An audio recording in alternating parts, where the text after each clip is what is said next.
New report says envoy Steve Witkoff has reopened talks with Iran's foreign minister. President Trump seems optimistic. They want to make a deal. They're talking to our people. I don't know if they say that to you. Maybe they do, maybe they don't. Don't forget, they are a country that for years, I didn't know this until recently, they're a country based on disinformation. And now they're using disinformation plus AI. And that's a terrible situation.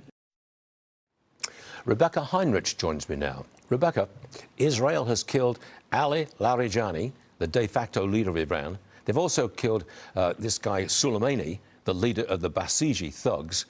Now, does this make a deal more likely or less likely?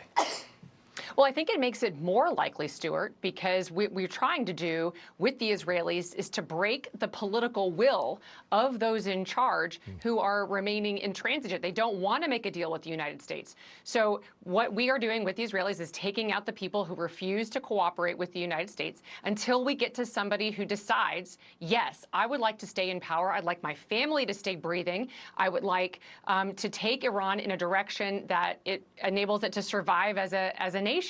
And so I think we've got some hints that there's some channels that are now open with the foreign minister.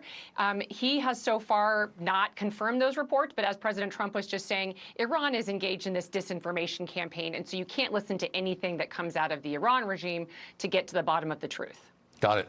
Next one, Rebeccah. 11 million Cubans are without power this morning after an island-wide blackout left them all in the dark. Now, that comes as a new report says the administration has told Cuba the president, their president, has to go.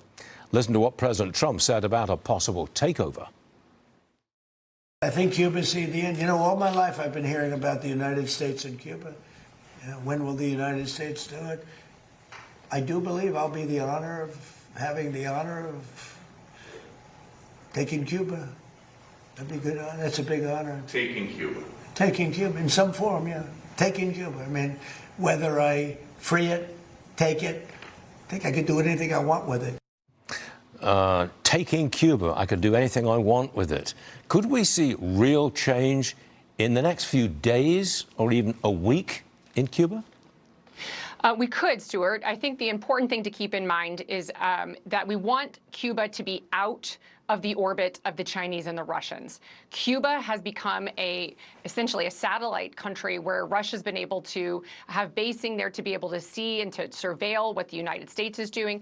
There's some infrastructure there that is good for Chinese surveillance. And so it would be massively good for the American people if we pulled Cuba out of that orbit and Cuba was a much more pro-American state and not a failed state. So I think because we're in this unprecedented pressure cooker, really, with Cuba right now, that the people are demanding a change in their own country.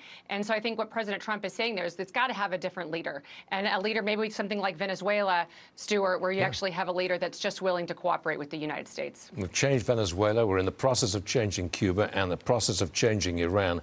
That's a triple, I don't know what to call it, but it's a triple win if you ask me. Rebeccah, thanks for joining us. We appreciate it. And come and see us again.